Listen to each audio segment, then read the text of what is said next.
Bonjour à tous et bienvenue sur cette chaîne Vendeur de Vérité. On se retrouve pour une nouvelle formation gratuite et des éditions économisées 1997 € avec donc le volume 2 consacré à la colocation. Alors avant de commencer, sachez que ces formations donc seront ensuite disponibles au format PDF de la même façon que les formations, les podcasts qui sont sur la chaîne MDB Conseil, donc consacrés à l'activité de marchand de biens. Alors évidemment, nous, on ne vend rien et donc ces PDF seront donc disponibles. La seule chose qu'on vous demandera, eh bien, c'est d'effectuer un don d'un montant libre à une association caritative. Voilà, on reviendra vers vous avec plus d'informations, mais on considère que si on peut vous aider eh bien, à réaliser des investissements immobiliers qui seront porteurs pour vous, eh bien, je pense qu'il n'y aura aucun problème pour vous de verser, pour ceux qui souhaitent l'édition PDF, eh bien de verser un don d'un montant libre à une association. Voilà, maintenant, place à la formation, la colocation. Alors, l'introduction, donc, la colocation, eh bien, qu'est-ce que c'est? Alors, la colocation, c'est la location par plusieurs locataires d'un même logement qui constitue leur résidence principale. Alors, elle peut prendre la forme d'un bail unique signé par tous les colocataires et les propriétaires ou de différents contrats de location, et ça, on le verra plus tard. Alors pourquoi on vous parle de la colocation? Eh bien parce que la colocation constitue de la même manière que la location courte durée une excellente stratégie pour obtenir de très bonnes rentabilités. Et c'est très facile à comprendre en fait. Si vous louez un appartement avec 3 chambres à une famille, eh bien vous allez donc louer un logement avec un prix du mètre carré et vous allez louer au prix du mètre carré un certain prix. Maintenant, si vous louez ce même bien, vous le divisez en plusieurs chambres et vous louez donc individuellement ces chambres. Le prix du mètre carré que vous allez louer va être plus bas, mais on sait que plus on baisse les surfaces et plus le prix au mètre carré de ces surfaces, que ce soit pour la vente ou pour la location, est élevé. Alors un exemple concret, vous avez admettons un T4 donc avec 3 chambres, vous louez ça à une famille, admettons 1000 €, eh bien si vous louez chaque chambre indépendamment, eh bien en colocation, admettons 450 € la chambre, eh bien vous allez obtenir 1350 €. C'est un exemple, hein, mais c'est pour vous démontrer que si on divise un logement en plusieurs chambres, eh bien vous obtiendrez plus de revenus locatifs. Alors, les avantages eh bien, à investir dans une colocation, eh bien, ils sont nombreux. Bon, vous allez donc bien évidemment pouvoir vous créer du patrimoine. Vous pourrez également, via la rentabilité, eh bien, obtenir des revenus complémentaires. Un avantage par rapport à la location courte durée, eh bien, c'est que vous n'aurez pas à, comment dirais-je, à avoir comme un deuxième emploi de concierge ou de femme de ménage, puisque là, ce sera la résidence principale eh bien, de vos étudiants ou de vos jeunes actifs. Donc en fait, en termes de gestion, au niveau du temps, c'est beaucoup moins chronophage qu'une location courte durée. Et vous n'aurez pas donc à déléguer ou à automatiser quoi que ce soit. C'est plutôt facile à gérer, bon ça on le verra un peu plus tard. Et d'autre part, vous aurez probablement moins de concurrence, même si c'est en plein développement, vous aurez quand même moins de concurrence que la location courte durée qui elle est en pleine saturation dans certaines villes. En termes de réglementation, on sait qu'il y a un durcissement des réglementations concernant la LCD. Eh bien vous, en colocation, eh bien, vous ne serez pas soumis au durcissement de ces réglementations. Donc ces différents avantages. Évidemment, la location courte durée, c'est très intéressant, on en a parlé. Maintenant, je vous explique simplement que la colocation peut présenter énormément d'avantages. Alors, des inconvénients, il y en a évidemment. Concernant les documents, là, ça veut dire qu'on va multiplier tous les documents à fournir. Ils vont être à multiplier par le nombre de colocataires. Alors, les baux, les états des lieux, les cautions, etc. Alors, c'est vrai que ça vous oblige à être assez rigoureux sur le choix des locataires dès l'entrée, hein, contrairement à la LCD où là, c'est les plateformes qui s'en occupent. Il y a une gestion quand même comment dirais-je, du choix des locataires qui est assez importante en colocation. Et également concernant le prix d'achat de votre opération, c'est vrai que si vous vous lancez, si vous débutez dans l'investissement immobilier et que vous lancez dans l'achat d'un studio ou d'un petit T2 pour faire de la LCD, évidemment là pour faire une colocation, il faudra acheter quelque chose d'un minimum de 50 mètres carrés, puisque évidemment qui dit colocation dit minimum 2 personnes, donc dit minimum un T3 avec 2 chambres. Donc selon les endroits où vous allez investir, il y a tout à fait la possibilité de trouver des prix très corrects dans des centres-villes donc proches comment dirais-je, d'écoles, de fac, etc., à des prix du mètre carré qui sont quand même raisonnables. Et comme on l'a dit, si vous achetez quelque chose de plus grand, eh bien, le prix au mètre carré sera également plus bas. Un avantage également concernant la colocation dont j'ai oublié de parler, c'est que si vous vous orientez vers une colocation étudiante, dans la majorité des cas, les étudiants sont éligibles à la CAF. Donc en termes de paiement, on sait qu'ils seront très souvent, ils bénéficieront d'aides pour payer leur loyer et également pour payer leur caution. Alors parlons maintenant du public visé, le public que vous allez avoir dans vos colocations, les différentes catégories. On va distinguer évidemment les étudiants, donc les étudiants qui partent du domicile familial pour aller effectuer des années d'études dans une école qui se situe loin de chez eux, ils vont avoir besoin de se loger. Il y a également le cas des étudiants étrangers, et on en parlera un peu plus tard. Vous avez ensuite la catégorie des jeunes actifs, donc les salariés, les personnes qui sont en alternance. Cette catégorie, il faut savoir qu'elle a rattrapé en termes de proportion celle des étudiants. Donc il faudra bien évidemment prendre cet élément en compte lorsque vous ferez votre étude de marché. Alors troisième catégorie, ça concerne les seniors. Il faut savoir que c'est un marché qui pour l'instant est minoritaire bien évidemment, mais qui est en plein développement. C'est-à-dire qu'il y a des seniors, des retraités qui préfèrent se retrouver en colocation avec d'autres personnes qui vont pouvoir veiller sur elles plutôt que de se retrouver en maison de retraite ou bien seuls chez eux. Donc c'est un marché à prendre en compte et un avantage de louer à des seniors, c'est que contrairement aux étudiants qui, eux, vont être soumis à une certaine mobilité à la fin de leurs études, les seniors, s'ils sont bien dans votre colocation, ils vont y rester. Ils vont nouer des liens avec d'autres colocataires. Donc ça, c'est un élément quand même assez important. Pour le paiement, ils touchent leur retraite aujourd'hui. Nous, on ne sait pas si on aura une retraite plus tard, mais eux, aujourd'hui, ils ont une retraite qui est fixe. Et donc, pour le paiement, ça ne devrait pas poser de problème. Un autre élément, évidemment, on le sait tous, on est sur un vieillissement de la population française. Donc, c'est un élément à prendre en compte. En sachant que selon le public visé, c'est ça qui va orienter l'endroit où vous allez investir. Passons maintenant à l'étude de marché.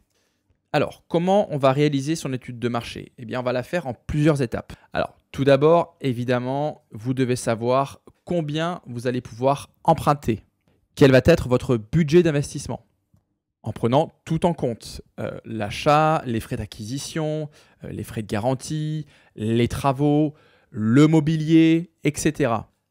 Alors, comment chiffrer cette capacité d'emprunt? Vous avez des sites comme meilleurtaux.com qui vous permettent de réaliser une simulation et de savoir en gros combien vous allez pouvoir emprunter selon votre salaire et selon la mensualité que vous décidez de placer chaque mois dans votre investissement.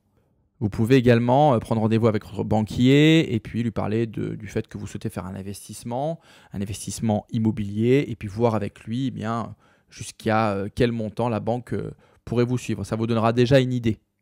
Une fois que vous avez une fourchette donc de votre capacité d'emprunt, selon le public visé, vous allez orienter vos recherches dans une zone. Si vous visez par exemple une colocation d'étudiants, évidemment, il faudra faire vos recherches dans une zone proche des grandes écoles ou des facultés. Si maintenant, vous ciblez des jeunes actifs, des salariés, peut-être plutôt vous rapprocher vers un pôle dynamique d'emploi, proche d'un bassin d'emploi, d'une grande entreprise. Si maintenant vous ciblez une clientèle de seniors pour faire une colocation de seniors, bon là, il y a plusieurs possibilités, il y en a un petit peu partout. Maintenant, c'est vrai que généralement, on trouve des seniors proches de la mer, dans des endroits où il fait bon vivre. Et également, on sait qu'ils aiment beaucoup vivre dans les centres-villes pour pouvoir avoir toutes les commodités proches, pouvoir tout faire à pied. Alors, ce qui est particulièrement judicieux, c'est d'investir dans des zones où vous aurez ces trois catégories de public disponibles en recherche pour une colocation. Si on prend l'exemple de villes comme Montpellier, comme Marseille, comme Aix-en-Provence, comme Nice, alors ce sont toutes des villes différentes les unes des autres, mais toutes ces villes vont vous présenter la possibilité d'avoir toutes les catégories de personnes dont on vient de parler. Si on prend l'exemple précis de Nice, vous avez des retraités, vous avez des étudiants et vous avez des jeunes actifs. Revenons maintenant aux étapes donc, de notre étude de marché. On a donc notre capacité d'emprunt. On a ciblé une ville qui correspond à la clientèle, à la catégorie de public qu'on a visée. Maintenant, on veut s'assurer qu'il y a une demande en colocation. Alors tout naturellement, on va aller regarder sur le Bon Coin, sur des sites spécialisés comme À Partager, comme la carte des colocs, comme le site Recherche Colocation, tout un tas de sites qui sont spécialisés pour la colocation. Eh bien, allez sur ces sites et puis regardez, consultez les annonces déjà pour voir si vous avez une concurrence, savoir si la colocation se pratique bien dans la zone où vous comptez investir. Alors une fois que vous avez constaté qu'effectivement il y avait des annonces de colocation qui étaient proposées dans une zone donc dans laquelle vous souhaitiez investir, eh bien vous allez pouvoir faire, bon c'est une pratique qu'on va vous conseiller mais à utiliser avec parcimonie, il s'agit de l'annonce fictive. Alors, généralement, on fait ces annonces sur des sites comme Le Bon Coin. Alors, sachez que Le Bon Coin a une parade contre les annonces fictives, c'est-à-dire que dès qu'ils identifient eh bien, que vous avez effectué une annonce fictive, ensuite, ils vont bloquer votre adresse IP et vous ne pourrez plus remettre d'annonce. D'où l'importance d'être discret et puis surtout de ne pas utiliser cette technique trop souvent parce qu'ils vont rapidement vous identifier. Donc vous allez publier votre annonce. Alors admettons que vous investissez, que vous souhaitez investir à Nice, eh bien vous allez mettre propose appartement idéal colocation, tout quartier à Nice. Vous allez donc être ensuite contacté par des personnes qui recherchent une colocation à Nice et vous allez pouvoir identifier l'endroit, le quartier, eh bien, là où il y a le plus de demandes. Vous allez également pouvoir identifier le type de client, si je puis dire, si c'est un jeune actif, si c'est un étudiant ou si c'est un senior. Et donc, en faisant comme ça, vous allez rassembler assez d'éléments pour savoir, eh bien, pour connaître le quartier qui est le plus demandé. Alors, si ce quartier est cher, eh bien, vous pourrez être aux alentours, en sachant que souvent dans les grandes villes, il y a des bus, il y a des tramways, il y a des moyens de transport et que les étudiants eh bien, sont tout à fait enclins à utiliser des moyens de transport. L'idéal, c'est bien évidemment d'avoir un arrêt ou en tout cas un moyen de récupérer rapidement un moyen de transport proche du logement que vous allez acheter. Alors, il vaut mieux être un petit peu plus loin de l'école, de la fac ou de l'entreprise, mais d'être dans un quartier, on va dire safe en termes de sécurité, parce que bien évidemment, les parents, c'est souvent la première fois qu'ils lâchent la main, entre guillemets, qu'ils coupent le cordon avec leur grand ado, leurs jeunes adultes, pour les laisser donc vivre seuls. Et donc, ils ont vraiment besoin de se sentir en sécurité et de savoir que leur enfant est dans une zone qui est safe. Voilà, donc maintenant vous avez réussi à identifier un quartier dans lequel vous voulez investir donc maintenant vous avez votre capacité d'emprunt et donc maintenant vous allez passer à la phase de recherche. Alors si vous vous rendez compte qu'avec votre budget dans le quartier que vous avez visé, vous ne pouvez avoir qu'un T2, donc c'est pas possible de faire une colocation dans un T2, eh bien deux possibilités, ou bien vous vous éloignez, parfois à une rue près les prix ne sont pas les mêmes, ou bien vous allez vous orienter vers des biens qui sont dont la disposition en fait permet bien de rajouter une chambre. Voilà, ça on détaillera dans le chapitre plan et travaux et on verra l'importance de pouvoir justement disposer, optimiser l'espace pour pouvoir rajouter une chambre. Enfin, pour vous assurer qu'une colocation va être très rentable, eh bien, vous allez devoir essayer de connaître le prix d'une location de chambre dans votre quartier. Et pour définir le prix de votre chambre, eh bien, vous allez regarder ce qui se fait autour de vous. Vous allez regarder le prix, le tarif appliqué par chambre eh bien, dans les colocations qui sont dans l'environnement du bien que vous visez. Et en fait, vous allez faire en gros la moyenne du prix appliqué par chambre eh bien, des colocations qui sont autour du bien que vous visez. Et ensuite, vous avez deux possibilités. Alors, soit vous vous rendez compte eh bien, que vous allez pouvoir louer vos chambres 300 €, vous en avez 3, donc vous allez avoir comme recette locative 900 €. Vous avez un crédit qui est à 700 €, vous vous dites, oulala, avec la taxe foncière, les charges, les assurances, les vacances locatives, bon, on va même avoir du mal à faire l'autofinancement, donc là, eh bien, vous n'y allez pas. Soit au contraire, eh bien, vous réalisez que vous allez pouvoir louer 500 € votre chambre, ça va vous faire 1500 € donc pour 3 chambres de recettes locatives par mois.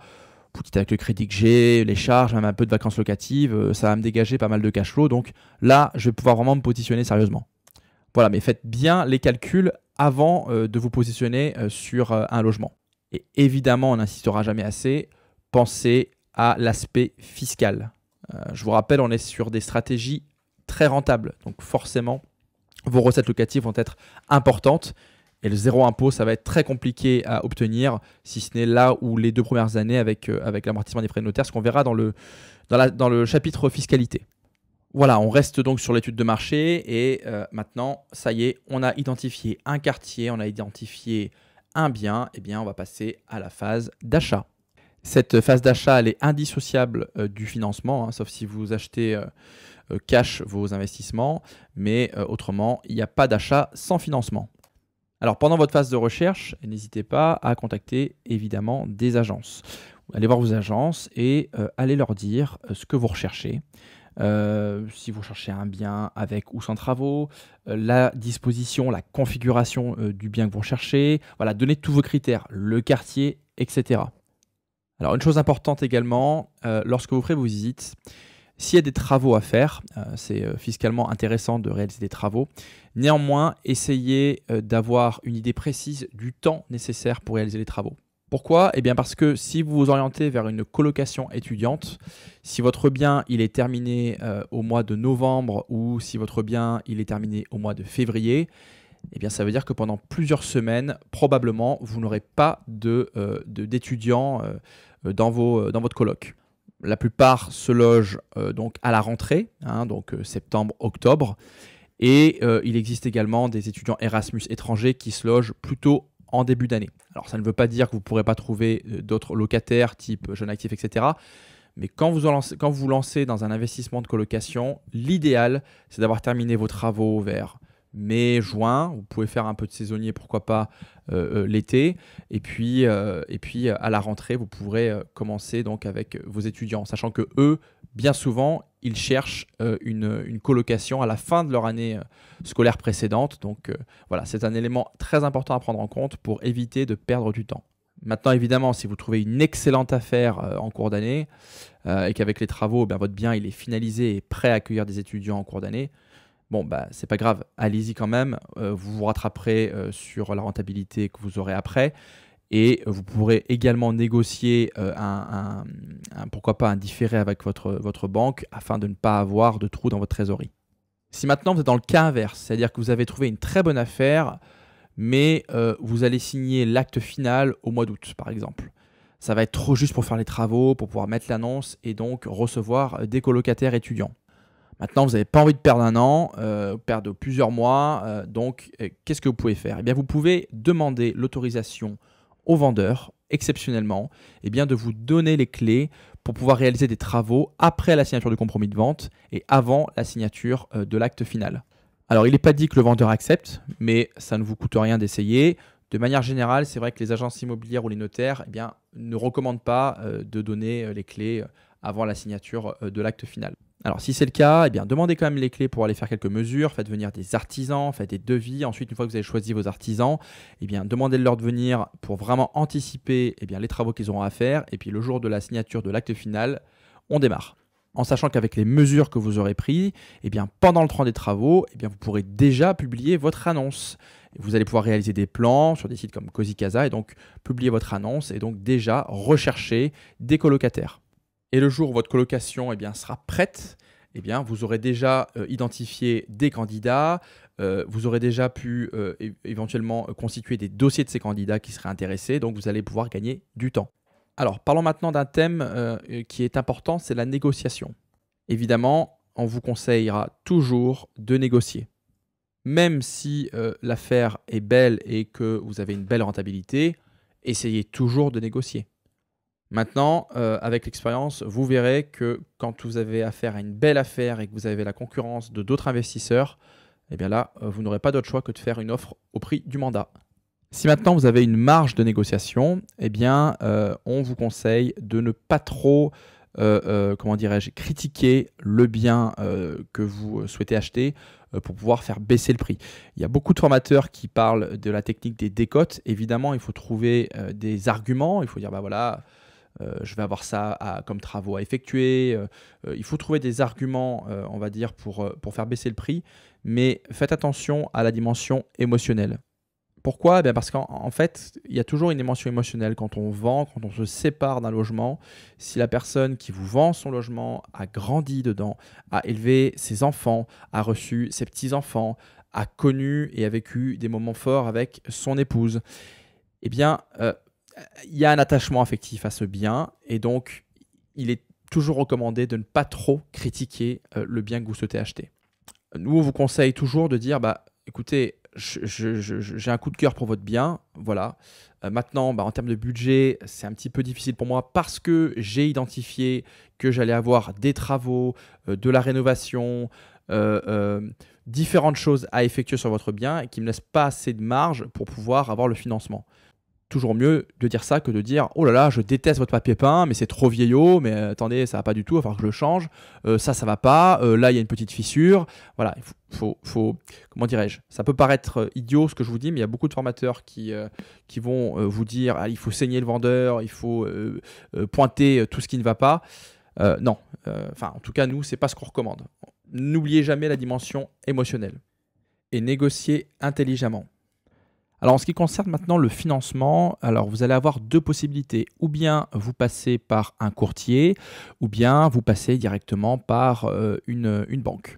Alors, si vous passez par un courtier, assurez-vous qu'il connaisse ce qu'est l'investissement immobilier. Puisque naturellement, c'est lui qui va négocier en fait auprès des banques directement. Alors, il est bien évident qu'il faut que lui-même ait bien compris votre façon d'investir, votre projet pour pouvoir mieux le restituer. L'avantage, c'est que c'est un gain de temps pour vous puisque lui va présenter votre dossier à différentes banques. Donc, ça va vous éviter différents rendez-vous avec différentes banques. Alors, l'idéal, c'est d'aller voir un courtier qui lui-même est investisseur, c'est-à-dire qui parle le langage de l'investisseur immobilier et il va également parler le langage du banquier. Donc, il va pouvoir être très convaincant auprès des banques. De plus, il va également pouvoir mettre à votre disposition ses relations, son réseau, notamment en termes de notaires et surtout d'artisans. De manière générale, un courtier va vous obtenir des meilleures conditions de crédit. En tout cas, les premières propositions sont souvent meilleures en passant par un courtier que par votre banque. Pourquoi ? Parce qu'un courtier passe directement par les sièges sociaux des banques et non pas par différents intermédiaires. Et on sait que chaque fois qu'on passe par un intermédiaire, ça a un coût. Néanmoins, on vous conseille toujours d'aller voir votre banquier. C'est-à-dire que vous pouvez commencer par aller voir un courtier, vous allez avoir des propositions, et ensuite, allez voir votre banquier, là où est domicilié votre salaire. Vous allez le voir et puis vous nous faites part de la proposition que vous avez reçue. Il faut savoir que les banques, habituellement, ne veulent pas voir partir leurs clients à la concurrence. Et donc, il est fort probable que ce banquier, s'il tient à vous garder, vous fasse une proposition au moins équivalente. Évidemment, tout va dépendre de votre dossier. Si vous avez un excellent dossier, vous serez plus à même de pouvoir négocier évidemment le taux du crédit. Vous allez pouvoir négocier éventuellement une délégation d'assurance, mais si ce n'est pas le cas, c'est pas grave. Il y a des lois qui vous permettent de changer d'assurance emprunteur la première année. Vous allez pouvoir négocier, c'est un élément très important, l'absence de frais pour remboursement anticipé. On est dans une démarche d'investisseur, donc il n'est pas impossible qu'on revende un bien au bout de 5, 10, 15 ans. Et donc, pensez-y déjà maintenant lorsque vous négociez un prêt. Alors, un bon dossier, qu'est-ce que c'est ? Évidemment, c'est l'absence de découvert, c'est un bon salaire, c'est un CDI, c'est un profil qui va plaire aux banquiers, c'est également de l'épargne, etc. Maintenant, un bon dossier, c'est pas que ça.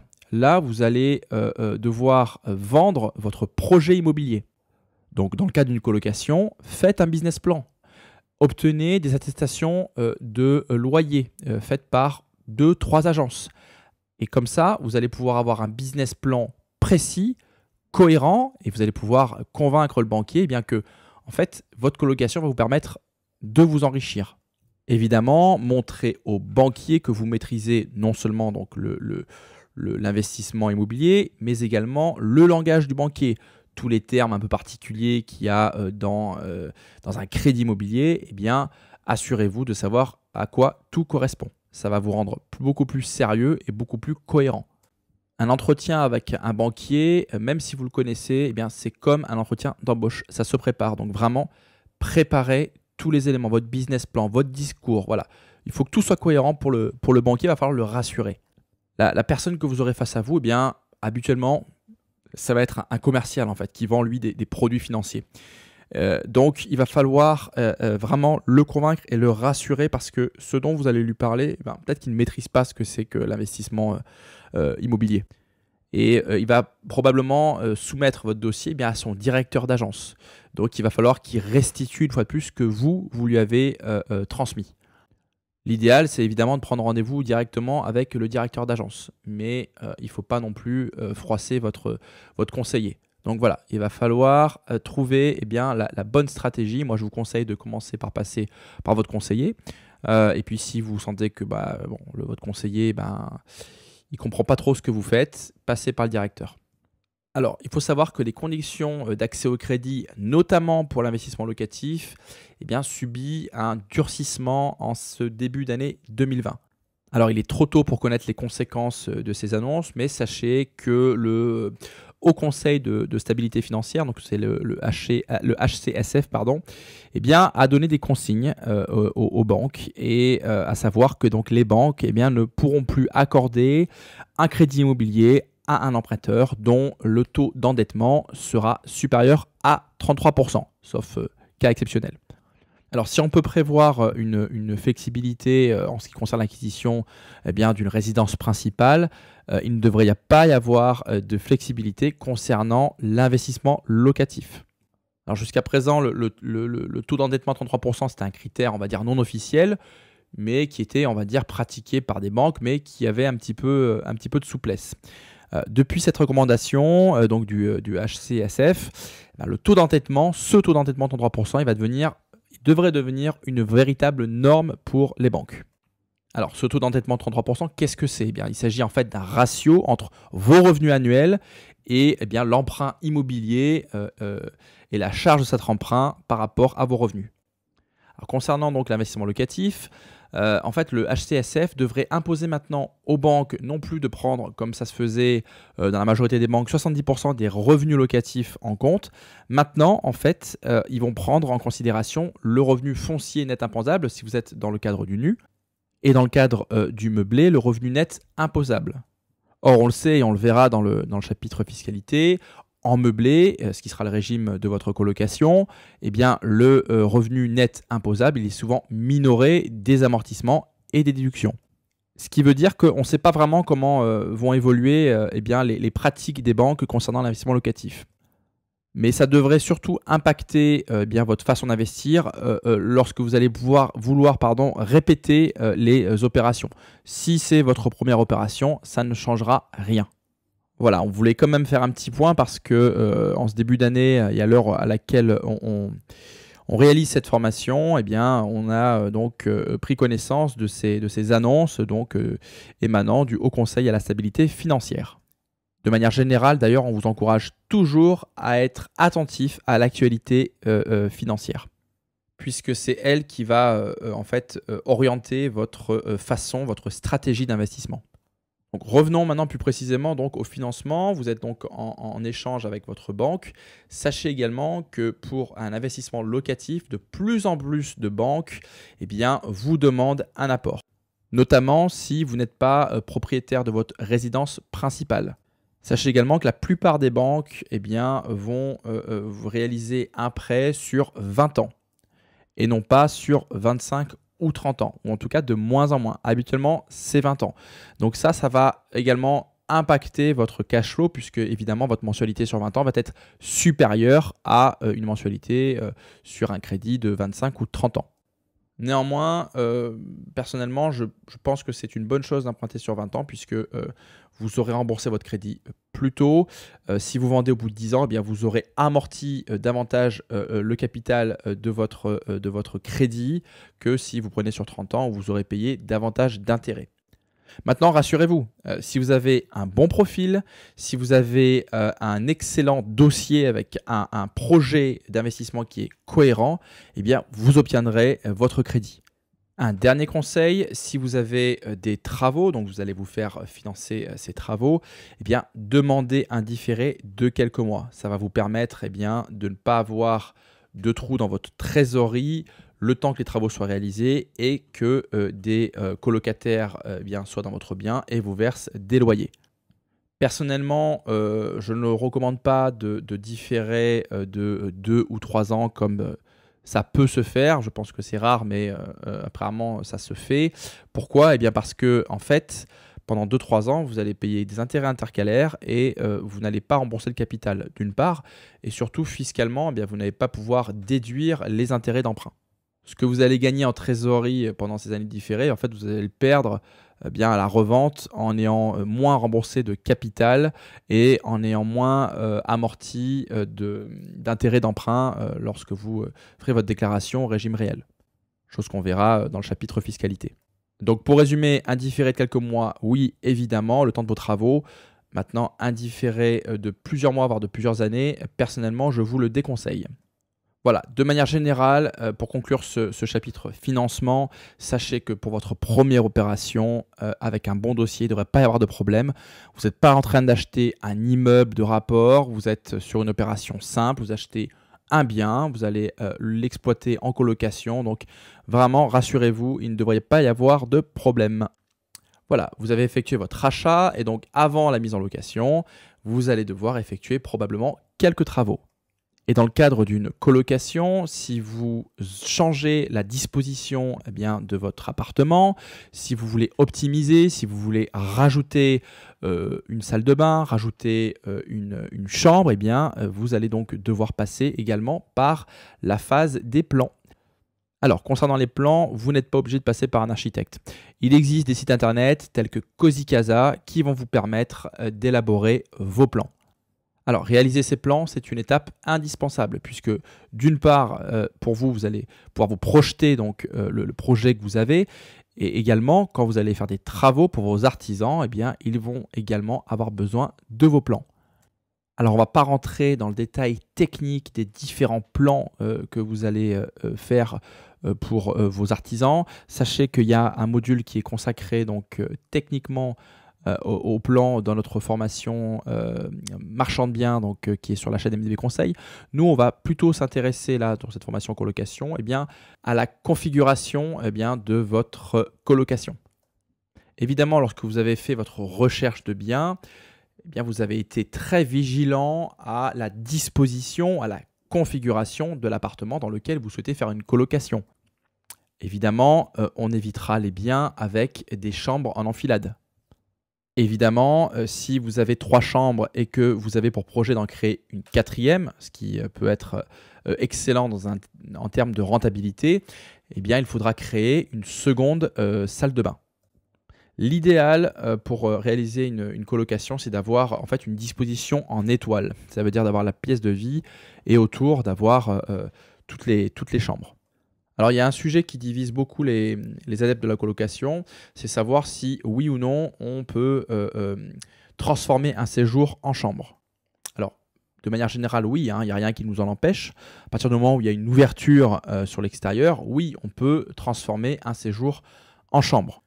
Néanmoins, il est important, notamment si vous faites une colocation étudiante, d'avoir une pièce de vie, un endroit où les colocataires vont se retrouver pour partager, pour échanger. Donc, si vous êtes dans le cadre d'un achat d'un bien avec, comme ça se faisait avant, une grande cuisine, une salle à manger et un séjour, là, évidemment, ça se prête à la transformation du séjour en chambre, évidemment. Maintenant, si vous avez un séjour avec cuisine, c'est vrai qu'il faut quand même garder une pièce de vie, quoi. Il faut que votre colocation, elle vive. Si vous voulez que vos colocataires y restent, ils soient heureux, il faut qu'ils aient des souvenirs, il faut qu'ils aient des échanges, il faut qu'ils aient des interactions. Pas trop évidemment, sinon ça fera des nuisances, on est d'accord. Donc voilà. Donc concrètement, si vous avez un séjour qui est séparé d'une salle à manger ou d'une grande cuisine, allez-y, transformez en chambre et vous allez gagner en rentabilité. Si vous avez 2 salles de bain et que vous faites une colocation mixte, ça veut dire qui reçoit des jeunes étudiantes et des jeunes étudiants, évidemment, vous mettrez une salle de bain pour les filles et une salle de bain pour les garçons. Et je précise qu'il est rassurant pour les occupantes et pour les parents des occupantes, si jamais vous avez 3 chambres, d'avoir une majorité de filles dans le cadre d'une colocation mixte plutôt qu'une majorité de garçons. C'est-à-dire que si vous avez 3 chambres, je vous conseille de mettre 2 filles pour un garçon. Ça, c'est des éléments en fait pour rassurer les occupants et surtout les parents. Alors maintenant, concernant vos travaux, évidemment, réalisez plusieurs devis. Si vous transformez un séjour en chambre, vous allez donc ajouter une cloison. C'est pas très cher. Si vous créez une salle de bain, effectivement, là, ça nécessitera davantage de frais. Notamment si vous créez une salle de bain qui est loin des évacuations d'eau ou des arrivées d'eau. Donc, réalisez plusieurs devis et ayez un suivi précis, quasiment quotidien de votre chantier. Pour ceux qui ont de faibles notions en matière de travaux, n'hésitez pas à aller sur la chaîne MDB Conseil. On a publié des podcasts précis sur le suivi de chantier, sur les travaux, etc. Alors, je vous donne un conseil également. Il faudra vous mettre d'accord avec les artisans, mais essayez de faire en fait la rénovation ou les travaux, d'abord, donc évidemment, en commençant par tout ce qui est partie commune, c'est-à-dire la cuisine, les toilettes, mais ensuite, s'il ne reste plus que les chambres à repeindre, à rénover, etc., assurez-vous de terminer une chambre avant d'en commencer une autre. Alors, ce n'est pas forcément la façon dont les artisans ont l'habitude de travailler, mais essayez de voir avec eux pour faire comme ça. Pourquoi ? Bien parce que vous pourrez commencer par louer une des premières chambres, par exemple, qui est terminée à un locataire, et avec son accord, la journée, continuer à faire les travaux pour les autres chambres. Généralement, les locataires, ils acceptent, puisque les travaux se font quand ils sont en train d'étudier, etc. Et donc, en théorie, il n'y a pas d'objection de leur part. Voilà, donc vous avez fait vos plans, vous avez fait une nouvelle distribution de votre logement, vous avez effectué des travaux et donc parallèlement à ça, vous avez déjà commencé à créer votre annonce. Alors cette annonce, ça va être donc le moyen, la vitrine pour séduire des futurs colocataires. Si vous êtes dans une zone où il y a une forte concurrence, il va falloir donner envie aux colocataires potentiels de venir visiter votre bien. La première étape, c'est d'avoir déjà une annonce qui est séduisante, qui est attractive pour les étudiants, jeunes actifs ou retraités. Alors comme pour toute annonce, la première chose qu'on regarde tous, chacun d'entre nous, lorsqu'on visualise une annonce, ce sont les photos. Alors, on en avait parlé dans la formation location courte durée. Évidemment, dans le cas d'une colocation, les photos sont très importantes. Pourquoi ? Parce que votre logement va devenir la résidence principale, le lieu de vie quotidien des personnes qui vont venir y vivre. Donc évidemment, vos photos, elles doivent être de bonne qualité, elles doivent être faites avec une excellente luminosité, elles devront démontrer que votre logement est propre et spacieux pour pouvoir accueillir de nombreux colocataires. Également, vous allez mettre en avant bien évidemment les parties communes, donc cuisine, séjour, les extérieurs s'il y en a, mais surtout vous allez mettre des photos de vos chambres, puisque les chambres, ça va vraiment être la partie privative, intime des colocataires. Donc vraiment, ils doivent se sentir vraiment bien et donc il faut leur donner envie d'être dans ces chambres-là. Donc rendez vos chambres chaleureuses via la literie, rendez-les confortables pour donner envie à vos futurs colocataires d'y vivre.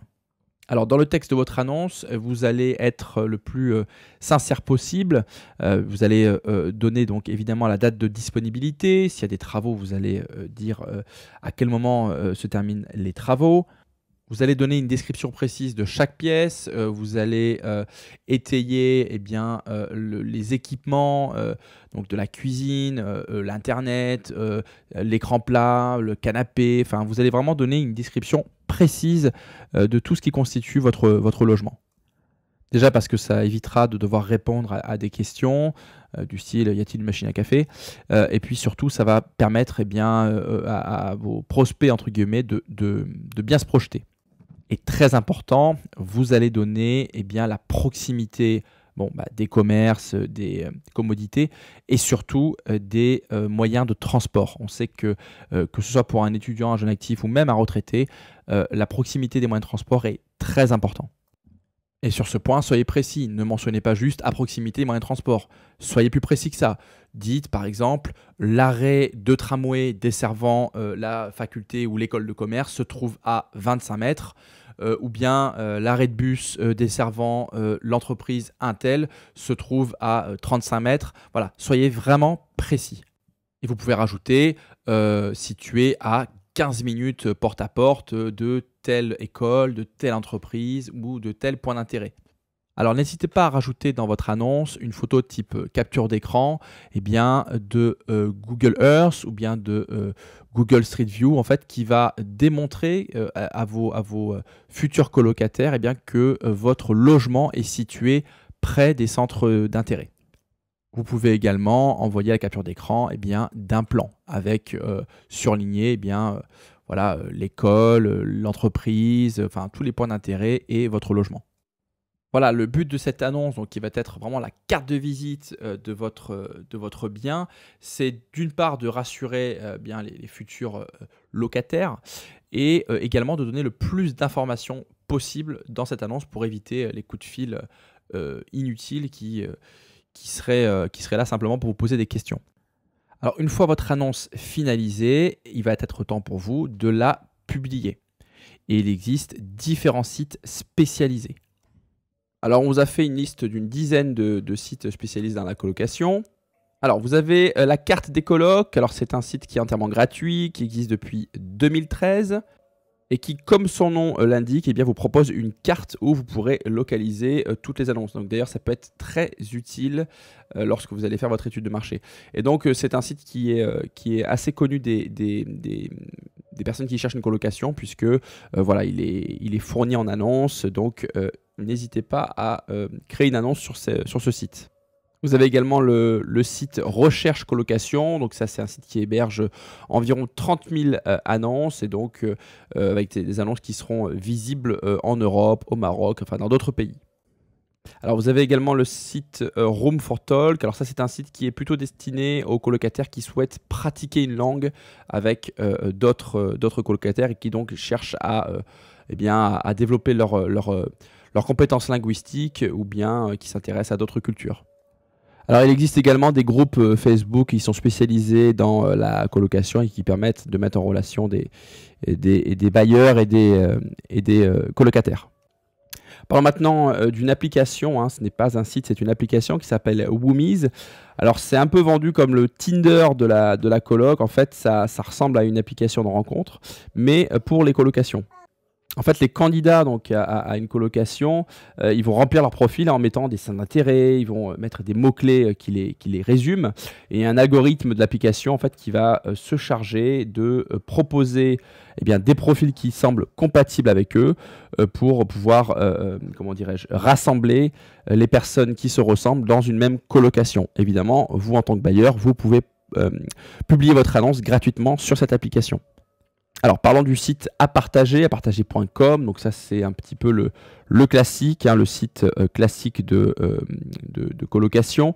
Donc en fait, les candidats, c'est très simple. Ils s'inscrivent sur ce site, ils renseignent le lieu, le code postal du lieu dans lequel ils recherchent un logement, une colocation, avec le choix de quelques préférences. Et puis ensuite, ils auront accès à différentes annonces. Il existe également le site logservice.fr. Alors lui, il se propose de faire l'intermédiaire sans frais d'agence entre tous les bailleurs et ceux qui recherchent une location ou bien une colocation. Voilà, alors cette liste, elle est non exhaustive. Il existe d'autres sites spécialisés et selon votre région, d'ailleurs, ils seront plus efficaces ou non. Si vous êtes dans une grande ville, il y aura des sites spécialisés plus adaptés à votre produit. Évidemment, votre annonce, vous allez également la mettre sur le site Le Bon Coin. Donc ça, c'est un site classique, mais qui est un passage obligatoire.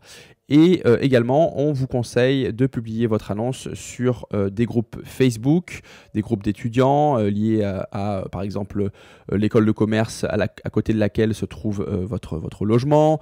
Voilà, on vous invite à partager votre annonce sur les réseaux sociaux.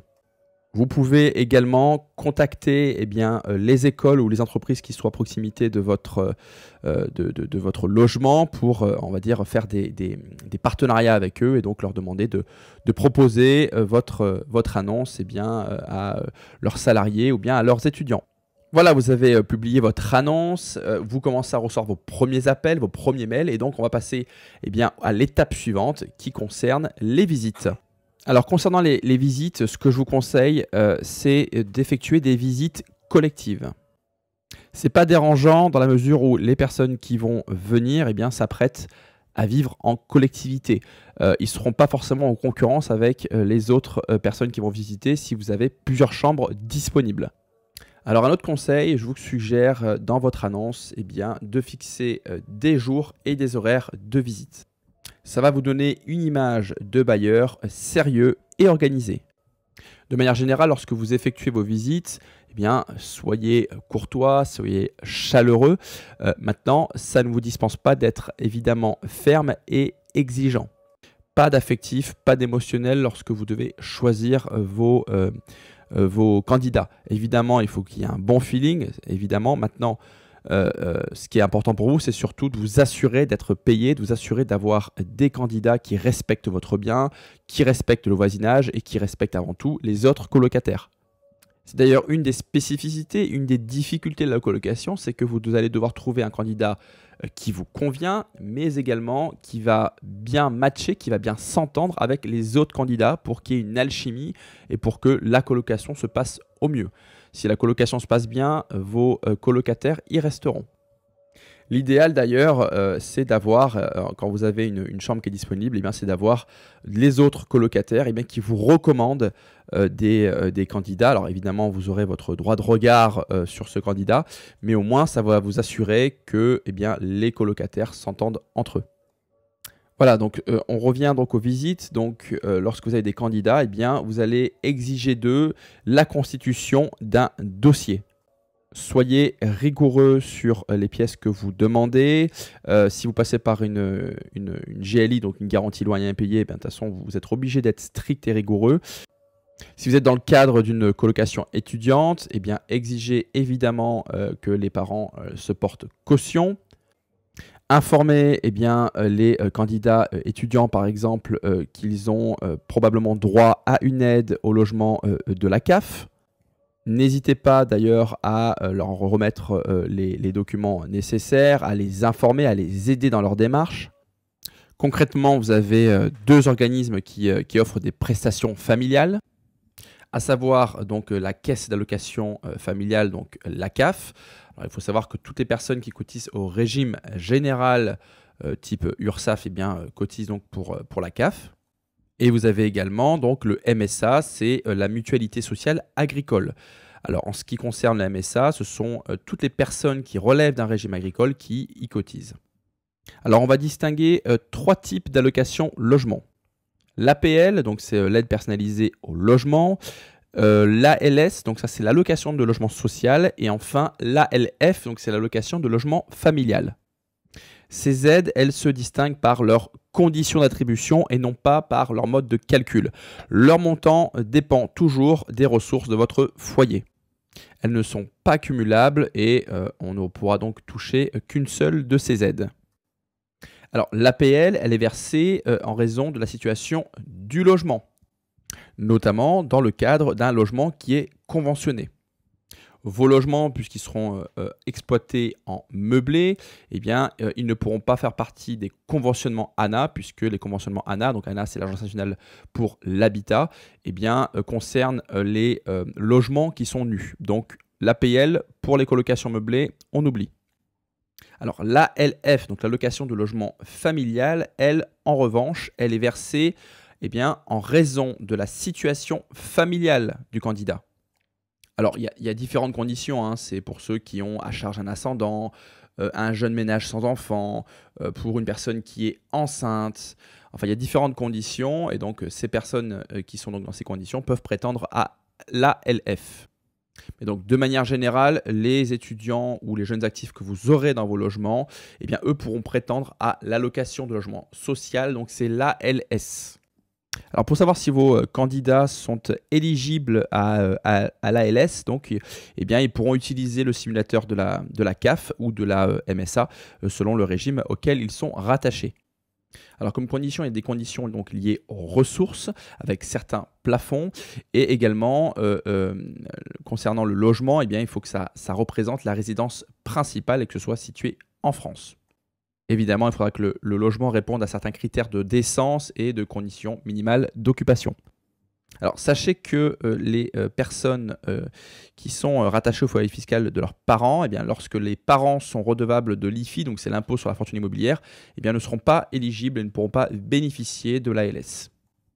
Donc, pour résumer, si vous avez donc face à vous des étudiants, eh bien, ils auront donc 3 types d'aides possibles, mais dans le cas d'une colocation meublée, eh bien, on va oublier l'APL puisqu'elle concerne les logements conventionnés. Et donc, on a dit conventionné, ça veut dire nu. Donc là, vous aurez donc 2 possibilités pour les étudiants, ou l'ALS ou l'ALF s'ils sont étudiants avec une personne à charge.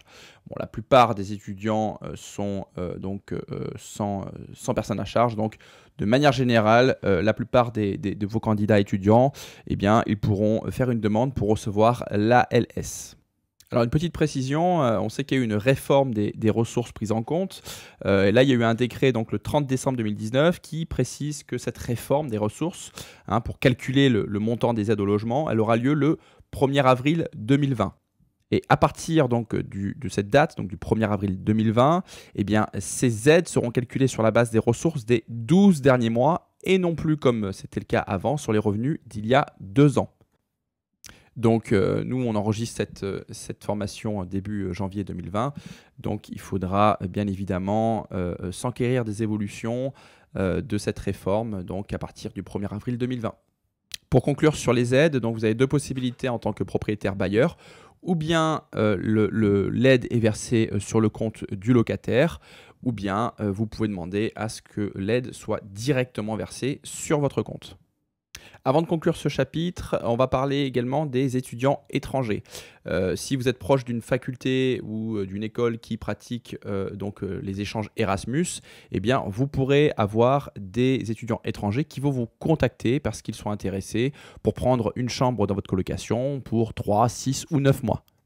Alors certains peuvent venir de très loin, donc pour visiter votre bien, ce sera compliqué.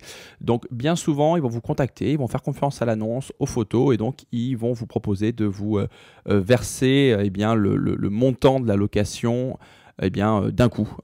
Donc ils vont vous verser, ils vont vous payer 3 mois, 6 mois ou 9 mois pour réserver leur chambre. Alors, les échanges Erasmus peuvent se faire en cours d'année, donc ça peut être judicieux pour vous. Si vous avez par exemple une coloc avec 3 chambres et vous avez une chambre qui n'est pas louée, eh bien, ça peut être un moyen pour vous de remplir votre colocation en cours d'année. Voilà, donc on continue notre chronologie de notre colocation. Vous avez effectué vos visites, vous avez reçu des dossiers et donc vous avez choisi des colocataires. Et maintenant, on va passer au chapitre « La gestion de votre coloc ». Alors, c'est un chapitre très important puisque on ne gère pas une colocation comme on gère un studio ou une location courte durée. On va voir ensemble les différents baux, les différentes assurances, la répartition des charges, les cautions, les taxes, comment répercuter les taxes sur les colocataires, si on fait la gestion soi-même ou si on passe par une agence. Voilà, on va tout voir dans ce chapitre. Une des spécificités importantes que vous allez avoir en colocation, eh bien, ça va concerner le type de bail que vous allez appliquer à vos colocataires. En effet, vous allez avoir le bail individuel, donc c'est un bail qui va s'appliquer individuellement à chaque membre de votre colocation. Ou bien vous allez avoir ce qu'on appelle un bail collectif qui lui va s'appliquer à l'intégralité des membres de votre colocation. Bail collectif qui s'applique ou non avec une clause de solidarité. Alors avant de revenir en détail sur les différences entre ces baux, en fait ce qui va déterminer le choix du bail, ça va être le règlement de copropriété. Et d'ailleurs, on vous invite évidemment fortement à vérifier les clauses du règlement de copropriété avant de signer votre compromis de vente. Le vendeur ou bien l'agence, elle doit vous remettre le règlement en intégralité, le règlement de copropriété en intégralité, avant de signer le compromis. Quand vous envisagez de faire un investissement pour une colocation, c'est quand même une stratégie qui est particulière, on n'est pas dans un achat standard. Donc on évitera de signer un compromis dans une agence. L'agent immobilier, il sera là juste pour vendre, il va faire ça rapide, etc. Donc nous, ce qu'on vous recommande, c'est de signer votre compromis avec un notaire et même avec votre notaire qui sera là pour défendre vos intérêts. Et donc, vous allez étudier soigneusement l'intégralité du règlement de copropriété et donc les clauses qui sont à regarder et qui concernent l'utilisation des parties privatives. Alors, s'il n'y a aucune clause qui interdise la colocation, quelle que soit la manière dont elle est faite, c'est parfait. Vous pourrez choisir vous-même un bail individuel ou un bail collectif. Maintenant, si vous avez des clauses du type, alors dans les vieux règlements de copropriété, souvent vous avez des clauses du type la transformation d'un logement destiné à être loué en chambre meublée distincte est interdite, et bien là, vous allez devoir utiliser un bail collectif. Puisque vous l'avez compris, ce genre de clause interdit de fait l'utilisation, l'application d'un bail individuel. En revanche, avec un bail collectif, on considère que vous louez à seulement une entité et non à des personnes distinctes. Enfin, juridiquement, vous louez à une entité, vous avez un bail collectif. Donc j'insiste vraiment sur ce point, vérifiez les clauses de votre règlement de copropriété avant de vous engager sur une opération en vue de l'exploiter en colocation. C'est ce règlement qui va impacter votre choix entre un bail donc individuel et collectif. Voyons maintenant les différences. Alors commençons par le bail individuel.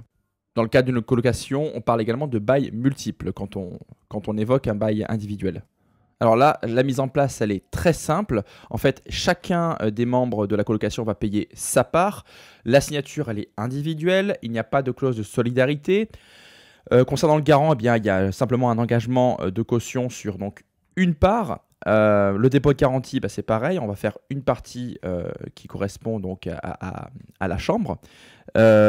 Concernant le départ, c'est simple. En fait, le propriétaire va remplacer le colocataire qui part sans avoir besoin de l'accord des autres colocataires. Et donc pour ce nouveau colocataire, il y aura un nouveau bail individuel qui sera appliqué. Et concernant l'assurance, c'est pareil, l'assurance sera individuelle.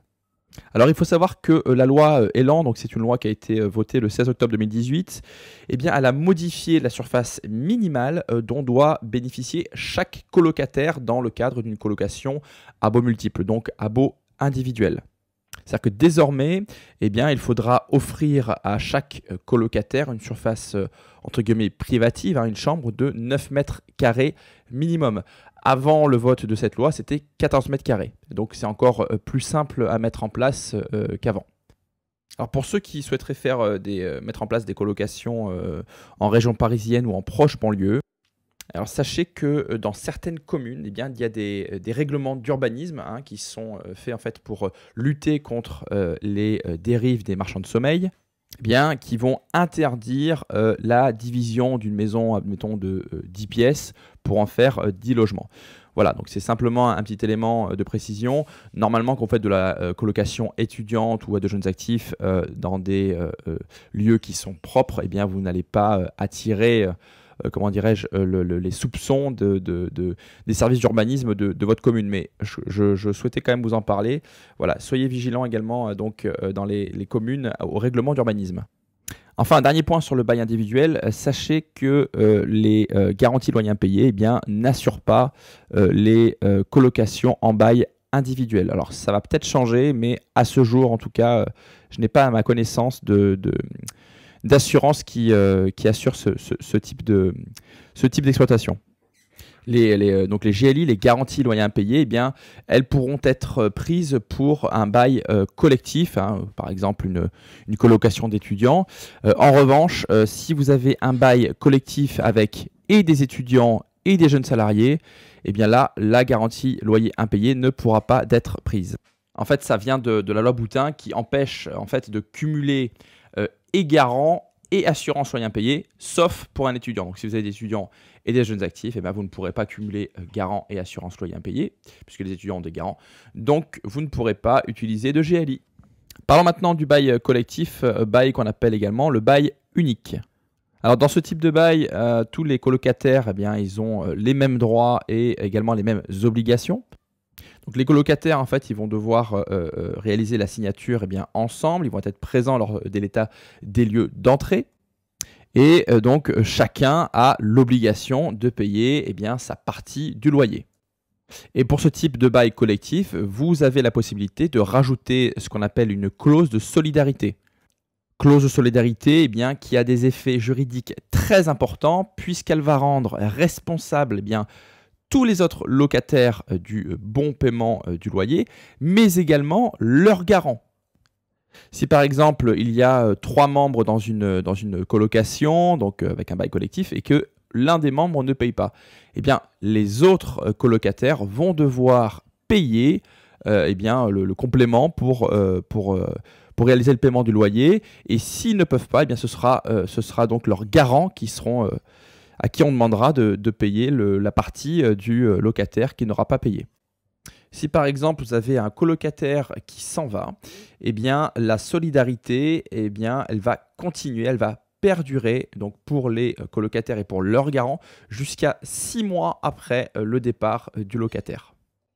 Évidemment, la solidarité, elle s'éteint naturellement dès le remplacement du colocataire qui est parti. Auquel cas, on réalisera donc un avenant au contrat de colocation, eh bien, en précisant l'identité du nouveau colocataire.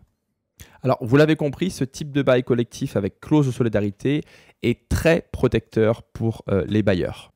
Puisqu'en fait, quels que soient les événements qui arrivent dans votre colocation, départ d'un colocataire, etc., vous, eh bien, en fait, vous serez toujours payé via la clause de solidarité. De la même façon, dès qu'un colocataire va partir, va quitter sa chambre, eh bien, vous pouvez être sûr que les colocataires restants vont faire le maximum pour trouver un nouveau colocataire pour justement éviter de payer la part de loyer du colocataire qui est parti. Maintenant, il est bien évident que c'est une clause qui est assez repoussoire dans la mesure où, si vous voulez, si vous faites une colocation à des étudiants, eh bien, je ne suis pas sûr que les parents eh bien, se portent caution pour leur enfant, il n'y a aucun problème, mais se portent caution pour d'autres occupants de la colocation, probablement des inconnus. Je ne pense pas que les parents se portent caution et solidaires des autres membres de la colocation, donc c'est une clause qui est assez repoussoire. Donc c'est à vous de voir si vous voulez la rajouter eh bien, à votre contrat de colocation, à votre bail collectif. Voilà, vous connaissez maintenant les avantages et les inconvénients de ce type de clause. Alors, une précision concernant le dépôt de garantie avec un bail collectif. En fait, si un colocataire part, eh bien, il n'y aura aucun rendu en fait, tant que le bail perdurera. Donc les locataires ils devront s'arranger entre eux en fait, pour rendre une partie du dépôt de garantie à celui qui part. Alors parlons maintenant des assurances. Alors vous, en tant que bailleur, en tant que propriétaire du bien que vous allez louer, eh bien, vous allez prendre ce qu'on appelle une assurance PNO, donc propriétaire non occupant. Du côté de vos colocataires, eh bien, il y a 2 options. Ou bien, et c'est possible depuis la loi Allure, vous payez vous-même l'assurance habitation donc, du bien pour les locataires et ensuite vous le refacturez donc, dans leurs charges. Ce sont des charges récupérables. Ou bien ce sont eux qui s'assurent. Alors, il va y avoir aussi 2 cas où vous êtes dans le cadre d'un bail individuel. Et dans ce cas, eh bien, en fait, chaque colocataire devra s'assurer individuellement auprès de l'assurance de son choix. Alors, on recommande quand même de souscrire chez le même assureur parce que ça limitera les litiges en cas de sinistre. Si maintenant on est dans le cadre d'un bail unique, d'un bail collectif, eh bien, un contrat d'assurance pourra être souscrit pour couvrir tous les colocataires. Le nom de chacun des colocataires sera alors indiqué dans le contrat. Alors évidemment, vous allez vous demander, mais en cas de changement dans la colocation, s'il y a des changements qui interviennent avec des départs ou des arrivées de nouveaux colocataires, comment ça se passe? Eh bien, en fait, il faut faire tout simplement donc, un avenant au contrat de location, ça on en a parlé tout à l'heure. Eh bien, c'est la même chose pour le contrat d'assurance. Eh bien, vous devrez faire un avenant au contrat d'assurance, donc si un seul contrat a été souscrit pour couvrir tous les colocataires. On va parler maintenant des charges qu'on appelle donc charges locatives ou encore charges récupérables. Et donc ces charges, eh bien, elles doivent être payées donc, à vous, propriétaire, sous la forme que vous aurez indiquée dans le contrat de location. C'est-à-dire soit sous forme de provision pour charge avec une régularisation qui se fera annuellement, ou bien soit sous la forme eh bien, d'un forfait qui sera versé simultanément avec le loyer. Si vous procédez par donc provision, vous pourrez effectuer une régularisation annuelle et bien évidemment, il faudra donner des justificatifs à vos colocataires. De la même façon, si vous avez reçu trop de provisions par rapport aux dépenses réelles, eh bien vous devrez rendre le surplus à vos colocataires.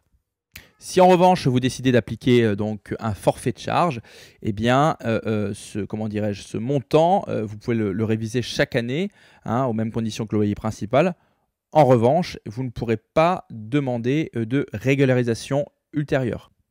En ce qui concerne la consommation d'eau, ce que je vous conseille, c'est justement de prendre l'eau à votre compte et puis de le demander ensuite aux différents colocataires. Ça peut d'ailleurs faire partie des charges, donc des provisions sur charge, et puis si jamais ils dépassent en termes de consommation, eh bien vous pourrez leur appliquer, donc leur demander un complément. Concernant maintenant l'électricité, donc EDF, eh bien EDF propose le système EDF colocation. Alors deux options. La première, eh bien, un seul payeur est désigné pour toute la colocation.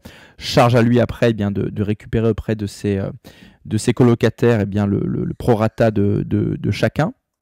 Alors ça nécessite évidemment d'avoir confiance en ses colocataires. Deuxième option, eh bien, les colocataires peuvent demander à être co-titulaires du contrat. Et donc ce contrat sera alors au nom de tous les colocataires. Alors, que faire si un colocataire arrive ou s'en va? Eh bien, dans ce cas, il faudra procéder à une modification sur le contrat d'énergie.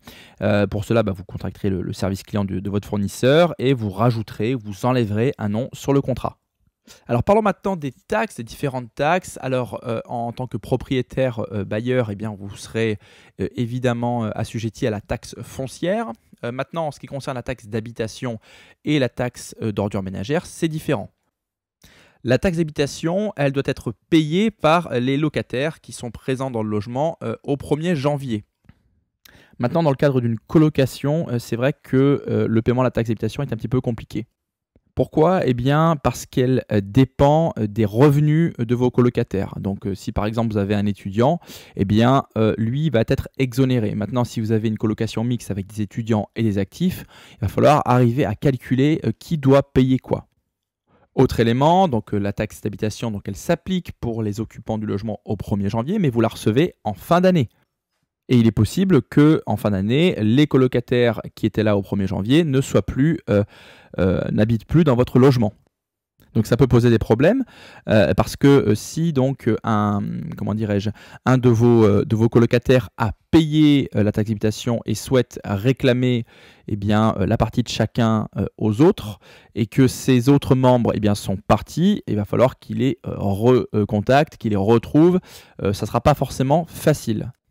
De la même façon, si vous avez un membre de votre colocation qui n'a vécu dans la coloc que, admettons, du 15 décembre au 15 janvier, eh bien, en théorie, il est éligible au paiement de la taxe d'habitation puisqu'il était présent au 1er janvier, mais il faudra lui expliquer que même s'il est resté un mois, il faudra qu'il paye une partie de la taxe, contrairement à d'autres qui sont restés, peut-être 9 mois, mais qui n'étaient pas présents le 1er janvier.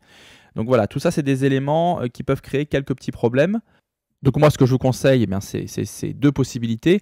Ou bien vous la prenez en charge vous-même, et puis ensuite, eh ben, vous facturez, entre guillemets, chaque colocataire d'une petite partie donc, de cette taxe d'habitation. Le souci, c'est évidemment pour l'étudiant qui, lui, est censé en être exonéré, eh bien, il devra payer une petite partie. Deuxième solution, qui, je pense, est la meilleure, c'est de déclarer dans votre logement, donc sur le CERFA 2044, qui est la fiche que vous remettez aux impôts avec les personnes occupant votre bien, et bien de mettre, on va dire, ceux qui gagnent le moins, voire les étudiants qui en sont exonérés. Donc vous mettez 2 étudiants et donc ces 2 personnes étant exonérées, vous avez beaucoup de chances d'avoir une taxe d'habitation qui est nulle. Et ce, même dans le cas où vous auriez donc 3 membres dans votre colocation. De manière générale, les colocataires, ils se débrouillent entre eux. Et c'est ce qu'il faut faire d'ailleurs. Il faut les laisser se débrouiller entre eux. Maintenant, je vous conseille vraiment de leur demander d'évoquer le sujet au tout départ de leur colocation. Et dès qu'il y a un nouveau membre dans la colocation, eh bien d'évoquer ça fait partie vraiment des thèmes importants à évoquer. Mais en principe, de manière générale, il n'y a aucun problème. Concernant maintenant la taxe d'ordure ménagère, eh bien, vous allez donc, elle va vous être facturée et ensuite vous allez la refacturer aux colocataires, eh bien, au prorata de leur temps de présence dans votre logement. Concernant Internet, pareil, deux possibilités. Ou bien vous prenez l'abonnement à votre nom et puis pareil, hein, vous répercutez les frais d'abonnement à vos colocataires via les charges. Ou bien vous demandez à un de vos colocataires, un des colocataires principaux ou référents, de prendre en charge l'abonnement et de répercuter les frais d'abonnement eh bien, à ses colocataires. Je vous conseille d'ailleurs cette seconde option puisque vous, eh bien, comme ça, s'il y a eu des pratiques douteuses dans l'utilisation d'Internet, téléchargement, consultation de sites particuliers, eh bien, au moins, vous n'aurez aucune responsabilité. Voilà, vous l'avez compris, ce chapitre revêt une importance particulière puisqu'on se rend compte que gérer une colocation, c'est pas comme gérer une location courte durée ou bien un appartement meublé en meublé à l'année. Alors parlons maintenant de la gestion à proprement dire de votre colocation. Deux possibilités, ou bien vous effectuez la gestion vous-même, ou bien vous décidez de confier la gestion de votre colocation à une agence. Alors sachez qu'il n'y a pas toutes les agences qui pratiquent la gestion de colocation. Et qu'habituellement, les honoraires sont bien, plus importants pour la gestion d'une colocation que pour la gestion d'un logement traditionnel. Et c'est d'ailleurs normal puisque en termes de gestion, ça va être plus dense, hein. Vous aurez, si vous avez une coloc de 3 chambres, ça veut dire des visites pour 3 chambres. Ça veut dire beaucoup de candidats, beaucoup de visites. De la même façon, vous aurez, en termes de documents, eh bien, vous aurez un bail unique à faire signer si vous passez par un bail collectif, mais sinon vous aurez différents baux individuels à chaque fois à faire signer à vos colocataires.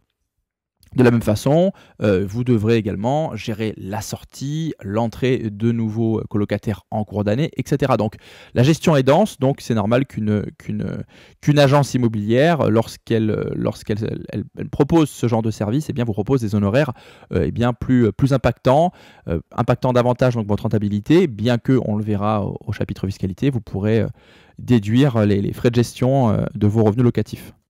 Alors l'avantage pour vous, c'est que je suppose que la plupart de ceux qui vont débuter donc dans un investissement en colocation ou même qui vont en être à leur deuxième ou leur troisième, eh bien ils sont peut-être déjà salariés ou entrepreneurs, chefs d'entreprise, etc. Donc ils ont déjà, je dirais, beaucoup de temps à consacrer à leur vie privée. Donc si vous avez une colocation, moi je dirais que c'est gérable. Maintenant, si vous multipliez les colocations, je vous conseille de passer par une agence. Par contre, mettez-vous bien d'accord avec l'agence sur le type de bail que vous souhaitez appliquer ou que vous pouvez ou non appliquer avec le règlement de copropriété que vous avez. Et puis, il faudra leur faire confiance pour le choix des colocataires. Donc pour résumer, moi ce que je vous conseille, c'est de vous occuper vous-même de votre première colocation. C'est vraiment sympa. Vous allez rencontrer des étudiants, vous allez voir comment ça se passe, vous allez être vraiment au contact de la vie de votre colocation, c'est vraiment sympa. Et puis ensuite, lorsque vous allez, si vous souhaitez multiplier l'opération, si vous avez été convaincu par un investissement en colocation, et bien là par contre, en revanche, je vous conseille vraiment de passer par une agence. Voilà, avant de passer au chapitre fiscalité, il y a des points en termes de réglementation très importants que je souhaiterais aborder. Il y en a notamment un qui est très très important, c'est le cas des zones tendues. Alors, une zone tendue, qu'est-ce que c'est? Vous en avez probablement entendu parler. En fait, la loi Allure de 2014 a défini en France des zones géographiques dites zones tendues, lorsque dans ces zones, donc, la demande en logement est supérieure à l'offre. En fait, cette loi, elle va permettre de plafonner le montant des loyers en encadrant les contrats de location. Alors, une ville en zone tendue, qu'est-ce que c'est? C'est une commune, donc une ville ou une agglomération de plus de 50 000 habitants. Et donc où l'offre de logement elle est inférieure à la demande. Alors ça représente 28 agglomérations et 4,6 millions de logements qui vont représenter 70% du parc locatif privé. Ça représente surtout plus de 1150 communes. Donc, je vous parle de la loi Allure, pourquoi? Eh bien parce que si vous investissez dans une colocation en zone tendue, eh bien, en raison de l'encadrement des loyers, eh bien, la somme des loyers acquittés par chaque locataire eh bien, ne pourra pas être supérieure au montant du loyer qui serait demandé à un locataire unique.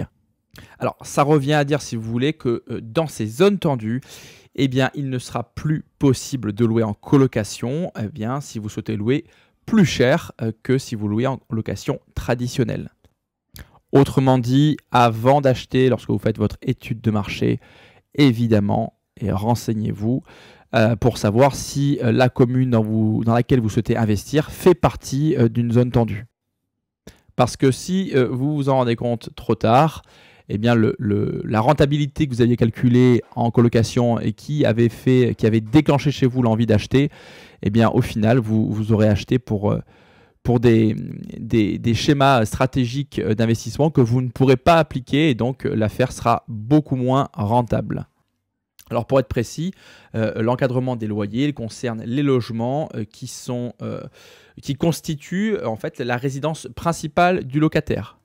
Et ce, quel que soit le bail, que ce soit un bail de location vide, meublé d'1 an, meublé de 9 mois, réservé aux étudiants, eh bien, ce sera la même chose. Et ça concerne même le bail mobilité, donc c'est un des derniers nés de la loi Elan pour des logements meublés destinés à des personnes qui sont en mobilité.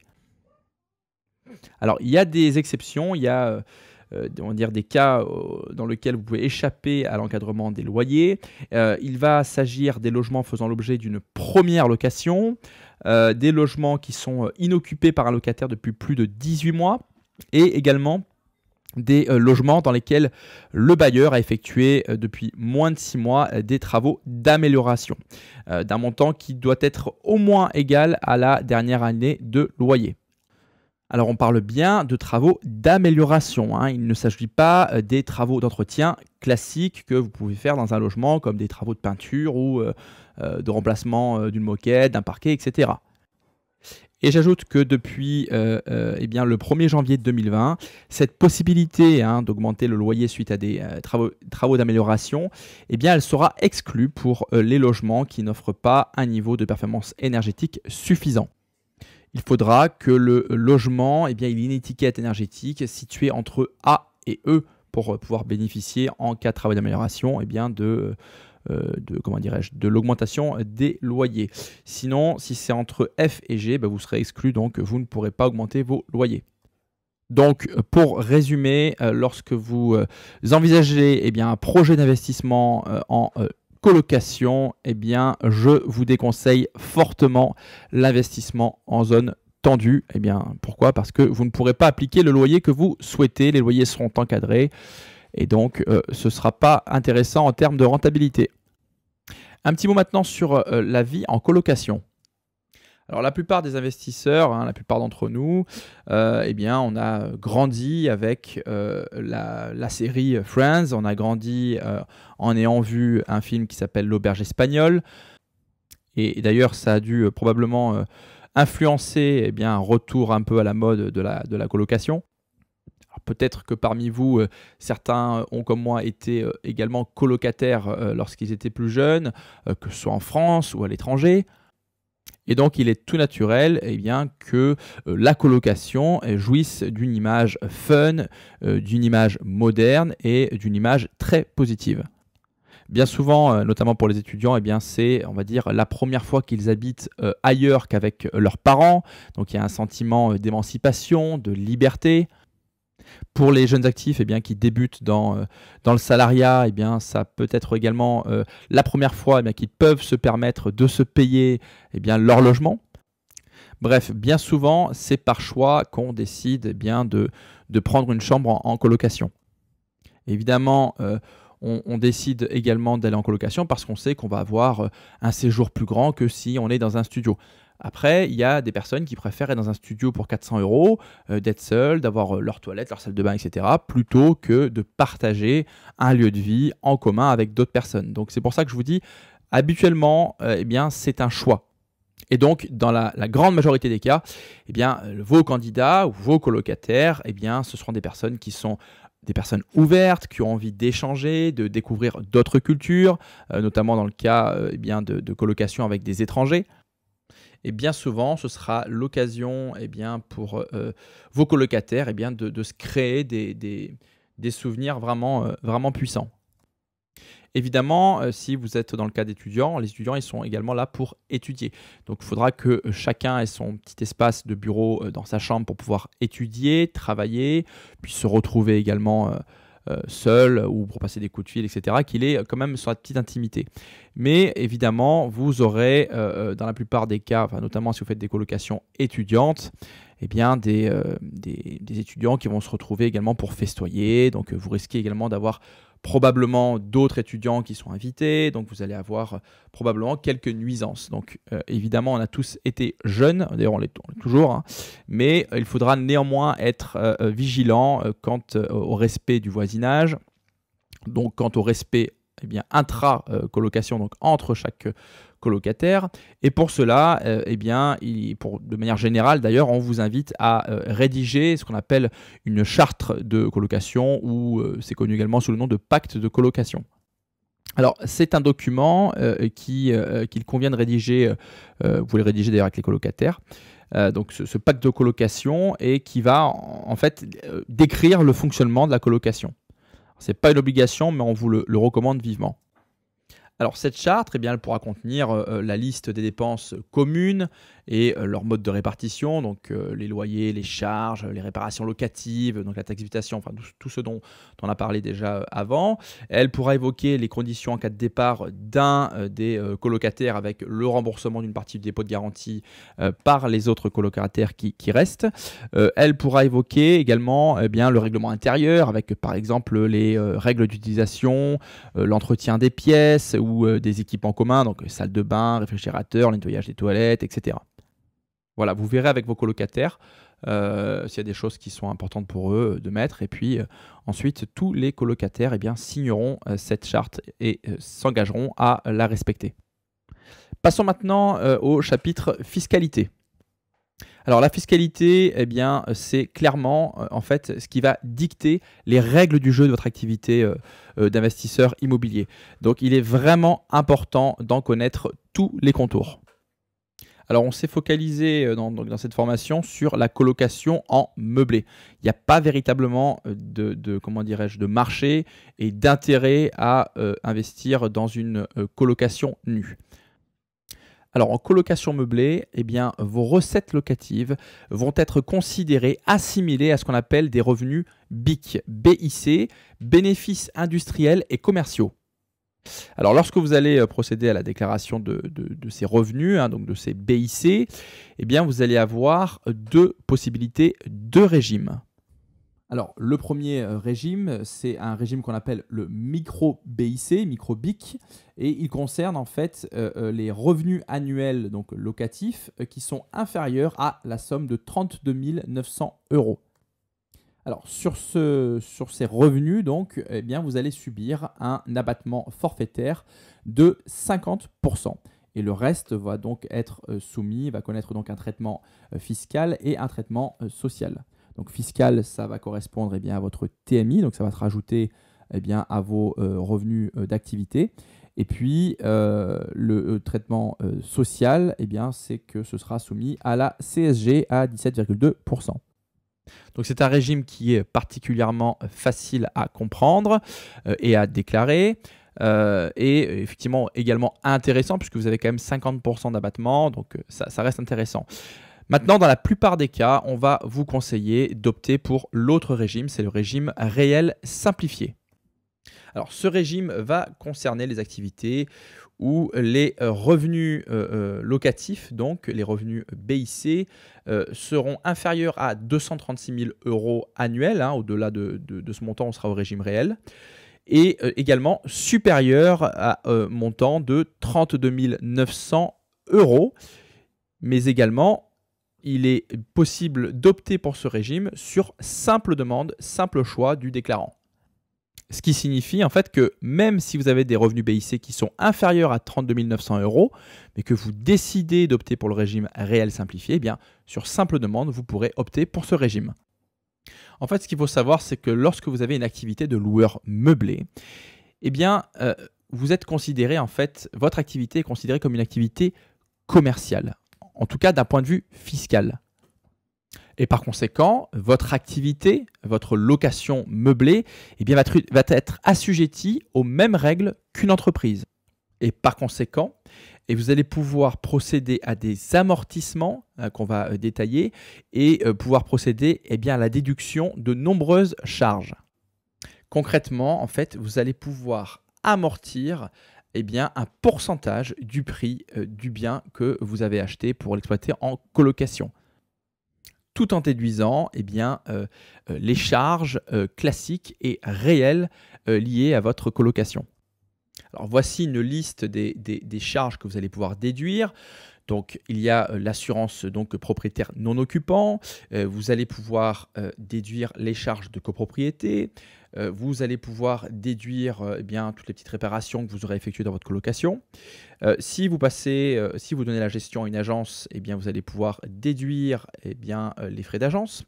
La taxe foncière, vous allez également pouvoir la déduire. Si c'est vous qui payez l'abonnement à Internet, vous allez également pouvoir déduire les frais d'abonnement à Internet. Vous allez également pouvoir déduire les frais de dossier de votre crédit immobilier. Alors, donc c'est la première année notamment. Si vous passez par un comptable, et ce sera le cas si vous optez pour le régime réel simplifié, vous pourrez déduire les frais de comptable. Vous pourrez également la première année déduire les frais de notaire de l'achat de votre colocation. Vous allez également pouvoir déduire la CFE, donc c'est la cotisation foncière des entreprises.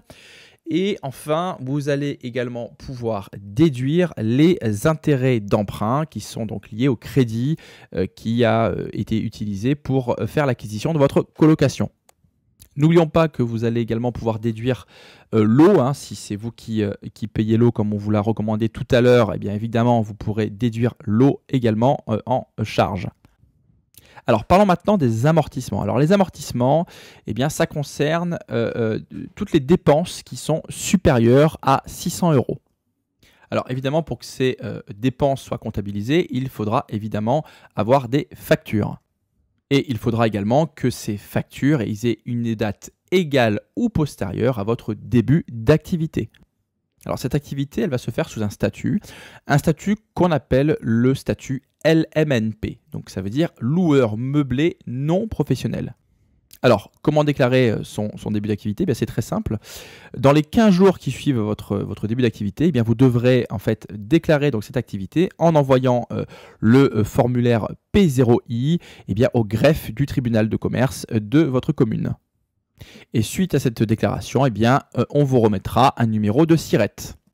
Alors, ce statut de LMNP, il peut évoluer également en statut qu'on appelle LMP, donc loueur meublé professionnel. Pour cela, il faut remplir 2 conditions. Avant, il y en avait 3, mais ça a évolué récemment. Et maintenant, il ne faut remplir plus que 2 conditions. Alors, ces conditions sont les suivantes. La première, c'est que vos recettes locatives, donc vos loyers et vos charges, tout ça, ça doit dépasser 23 000 € à l'année. Alors, si vous louez en cours d'année, il y aura un prorata qui sera effectué. Et également, vos recettes locatives, donc elles doivent dépasser les revenus d'activité de votre foyer fiscal. Alors, qu'est-ce qu'on entend par revenu d'activité du foyer fiscal? En fait, comme vous pouvez le voir, ça comprend donc le traitement et le salaire, y compris donc les pensions et les rentes viagères. Ça comprend donc les BIC, donc les bénéfices industriels et commerciaux, qui sont autres que ceux tirés de l'activité de loueur meublé. Il y a également donc les bénéfices agricoles et les bénéfices non commerciaux. On y ajoute également les revenus des gérants, donc ça c'est l'article 62 du Code général des impôts. Voilà, en revanche, les revenus fonciers, par exemple les revenus issus de la location nue, eux ne sont pas pris en compte dans les revenus d'activité. Alors, je vous en parle parce qu'il y a des investisseurs qui ne souhaitaient pas basculer de LMNP à LMP et qui se sont dit, c'est pas grave, je vais mettre à louer, mes locations meublées, je vais les mettre en nu et du coup, ça va augmenter mes revenus fonciers, donc mes revenus d'activité par rapport aux revenus BIC. Et en fait, non, les revenus fonciers ne sont pas pris en compte dans les revenus d'activité. Donc, tant que vos revenus BIC sont inférieurs à 23 000 €, vous resterez LMNP. Et si jamais ils dépassent 23 000 €, mais qu'ils sont inférieurs à vos revenus d'activité, enfin en tout cas aux revenus d'activité de votre foyer fiscal, eh bien vous resterez également LMNP. Ce qui veut dire que tous ceux qui souhaitent, on va dire, quitter leur emploi et vivre simplement des revenus, du cash flow engendré par plusieurs colocations, eh bien attendez-vous à basculer en LMP. La LMP, eh bien, c'est un traitement fiscal qui est identique, mais en revanche, le traitement social, eh bien, il est, il est soumis au SSI, comme vous pouvez le voir sur le tableau. Donc le SSI, c'est la sécurité sociale des indépendants. Et donc, ça va impacter les bénéfices à hauteur de 45% environ. Donc, c'est un élément à prendre en compte. Donc là, on vous a mis un tableau, comme vous pouvez le voir, avec les différences entre le statut LMNP et le statut LMP. Alors globalement, les différences, elles se situent au niveau de l'imputation des déficits. En LMNP, donc, elle est sur les revenus de même nature, alors que en LMP, elle se fait sur les revenus globaux. Et une autre différence, c'est sur la plus-value en cas de revente de votre bien. En LMNP, on est sur la plus-value des particuliers. En revanche, sur le statut LMP, on est sur la plus-value des professionnels. Concernant donc le traitement social, il y a une différence majeure entre ces deux statuts, puisqu'en LMNP, donc, le traitement social se fait sur la CSG-CRDS, donc à 17,2%, alors qu'en LMP, eh bien, le traitement social donc, se fait avec le SSI, donc on en a parlé, la sécurité sociale des indépendants, et donc c'est aux alentours de 45% jusqu'à un plafond, et ensuite c'est à 28%. Alors, revenons maintenant sur les amortissements. Alors que vous soyez en statut LMNP ou LMP, eh bien, les amortissements, ça marche de la même façon. En fait, l'administration fiscale, elle va considérer que donc l'objet de votre activité, donc votre colocation, elle subit chaque année une perte de valeur. C'est ça qui va permettre eh bien, d'amortir un pourcentage du prix de votre bien. Alors, tout va dépendre en fait de votre comptable. Mais de manière générale, ils vont amortir le prix de votre bien, donc le prix du bien sans le terrain, sur une période située entre 25 et 30 ans. Ce qui veut dire un pourcentage entre 3 et 4% par an du prix du bien qui va être amorti. Il y en a qui font sur 50, mais de manière générale, c'est entre 3 et 4%. Si on prend l'exemple d'un achat à 100 000 €, donc pour votre colocation, eh bien en amortissement 4% de ce prix par an, eh bien vous amortirez déjà 4 000 € de vos recettes BIC. Alors d'autres comptables, et d'ailleurs c'est ce qui devrait être fait tout le temps, eh bien, vont effectuer un amortissement par composant. Alors en fait, comment ils vont s'y prendre? Ils vont faire ce qu'on appelle une ventilation, c'est-à-dire qu'ils vont ventiler différents composants du bien avec des durées spécifiques d'amortissement. En fait, ils ne vont pas prendre les mêmes durées d'amortissement pour le gros œuvre, pour le second œuvre, pour les finitions, ou bien encore les installations électriques, l'étanchéité, etc. Voilà, on ne va pas rentrer dans les détails, ce sera votre comptable qui s'occupera de tout ça. Alors sachez qu'au régime réel simplifié, vous allez également pouvoir procéder à d'autres amortissements, comme par exemple les travaux. Les travaux, vous allez pouvoir les amortir sur 10 ans. Donc si vous avez réalisé, je ne sais pas moi, 30 000 € d'impôts, eh bien vous pourrez amortir 3 000 € par an de travaux. De la même façon, vous allez pouvoir amortir le prix du mobilier. On est dans une colocation meublée, donc on va investir dans du mobilier et donc vous allez pouvoir amortir ce mobilier sur une durée qui se situe entre 5 et 10 ans. Ce sera votre comptable qui vous dira, selon les meubles notamment. Et donc, si par exemple on considère que vous allez amortir ça sur 10 ans, vous avez fait 5 000 € de mobilier, donc vous pourrez amortir 500 € par an. Alors, vous l'avez compris, au régime réel simplifié, via les amortissements et les déductions, eh bien, on va pouvoir impacter les recettes locatives et on va pouvoir faire baisser le bénéfice, le montant du bénéfice, jusqu'à même créer du déficit. L'avantage, c'est qu'en LMNP, ce déficit, il est reportable sur les revenus de même nature pendant 10 ans. Et en LMP, il peut venir impacter les revenus globaux. Donc après ces amortissements et ces déductions, eh bien, vos BIC, donc vos bénéfices industriels et commerciaux, vont connaître un traitement fiscal. Donc ça va dépendre de votre TMI. Il y a un changement cette année, maintenant la tranche de 14 passe à 11, et donc vous avez différentes tranches d'impôts, et donc vos bénéfices vont être impactés par, par un traitement fiscal qui dépendra de votre TMI, donc tranche marginale d'imposition. Et donc ces BIC vont également connaître un traitement social. Donc on en a parlé tout à l'heure. Donc si vous êtes en LMNP, eh bien vous serez assujetti donc à la CGCRDS à 17,2%. Et si vous êtes en statut LMP, eh bien vous serez assujetti donc au SSI, Sécurité sociale des indépendants, à 45% donc jusqu'au PASS, puis au-delà donc à 28%. Naturellement, pour vous, l'objectif, c'est d'avoir le montant de BIC le plus bas possible pour payer le moins d'impôts possible. D'où le régime réel simplifié qui permet de créer du déficit et de faire baisser vraiment votre montant de BIC. Maintenant, on est dans une stratégie d'hyper-rentabilité. On a choisi la colocation parce qu'on veut beaucoup de cash flow. Et donc, cette rentabilité va faire que nos revenus, nos recettes locatives seront trop importantes pour parvenir à déduire, à amortir suffisamment pour avoir un montant de BIC qui est nul, sauf les 2 premières années avec notamment la déduction des frais de notaire. Mais à partir de 2-3 ans, vous verrez que vous ne parviendrez pas à tout déduire, à tout amortir, donc vous allez payer des impôts. Impôts qui vont donc impacter votre cash flow. Donc bien évidemment, on vous encourage à investir en immobilier, que ce soit en LCD, en colocation ou en location meublée standard, peu importe. Évidemment, il y a des stratégies qui sont plus porteuses. On a fait une formation sur la LCD, on en fait une sur la colocation parce que c'est plus porteur, vous aurez une meilleure rentabilité. En revanche, contrairement à d'autres formateurs, on va dire vendeurs de rêves, nous, on considère que vous ne serez pas rentier à pouvoir quitter votre emploi avec 2 colocations. Pourquoi ? Parce que vous aurez des impôts qui vont venir impacter vos revenus, votre cash flow, si vous avez trop de recettes. Voilà, on va passer maintenant au dernier chapitre avant la conclusion. Donc, c'est la checklist de la colocation. On aurait pu continuer à vous parler de fiscalité pendant des heures, mais ça prendrait bien évidemment trop de temps, donc on a essayé d'être synthétique. La fiscalité, c'est vraiment à connaître, à maîtriser, parce que voilà, ce sont les règles du jeu de votre investissement. Alors voici donc une checklist de la colocation en 5 points. Premier point, faites une étude de marché précise et soyez vigilant si vous êtes dans une zone tendue.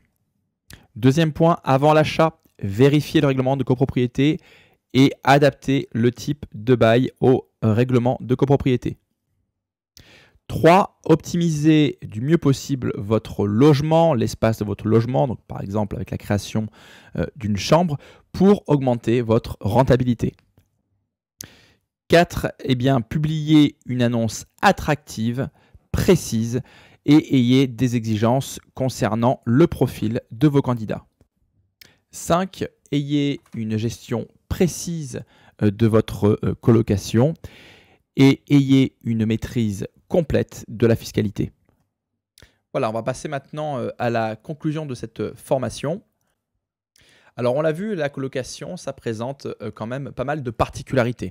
On l'a vu avec les règlements de copropriété qui vont ensuite induire les différents types de bail qu'on va utiliser.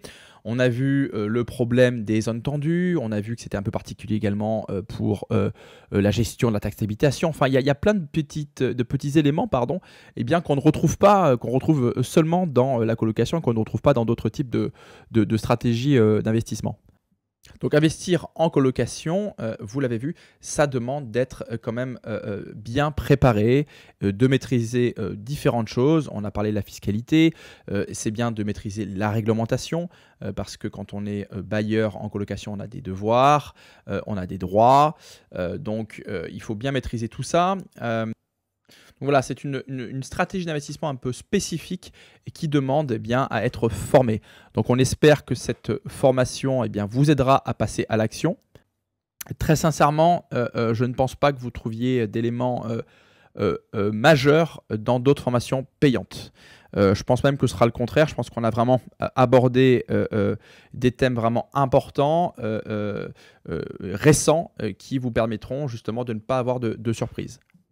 Je pense même en toute humilité, sincèrement, que cette formation est une des plus complètes sur ce sujet, sur le marché. Et pourtant, elle est totalement gratuite. Alors, mon avis sur la colocation, eh ben, c'est une stratégie voilà, qui est très rentable. Hein. La rentabilité, elle est supérieure à d'autres types d'investissements hors LCD. Mais la LCD, elle est soumise donc à une réglementation plus difficile. En colocation, hormis dans les zones tendues, voilà, vous serez tranquille. En revanche, eh bien, la gestion va être plus exigeante qu'une location traditionnelle. Mais bon, si vous voulez un cash flow supérieur, eh bien, il faudra prendre les inconvénients qui vont avec. D'un point de vue humain, ça peut être en plus super sympa parce que vous allez rencontrer voilà, des jeunes étudiants, des jeunes actifs qui viennent d'avoir leur premier emploi, des étrangers qui viennent de pays très très lointains. Donc vraiment, en termes d'échange et d'interaction, c'est super. En termes d'objectifs que vous pouvez vous fixer, eh bien évidemment, ça vous donnera des revenus complémentaires, hein, ça vous l'avez compris. Et puis, si vous les multipliez, ça pourra vous faire de bons compléments de revenus. Et surtout, pendant toutes ces années où vous allez louer votre logement en colocation, eh bien, le crédit va être payé par vos locataires. La seule chose, c'est éviter de faire comme certains participants ou participantes de formation, à savoir quitter votre emploi pour vivre de vos revenus locatifs créés par une ou deux colocations. Au bout de 2 ans, vous allez devoir reprendre le boulot parce que vous allez avoir des impôts à payer, etc. Donc ne vous laissez pas tromper par des vendeurs de rêves. L'investissement locatif, c'est excellent, faites-le. Mais voilà, si vous souhaitez être indépendant financièrement, ça prendra plus de temps. Donc gardez votre emploi, investissez, formez-vous gratuitement et puis passez à l'action. Voilà, à très bientôt pour une autre formation qui sera consacrée à l'investissement dans les parkings. Voilà, à très bientôt en vous souhaitant d'excellents investissements pour cette année.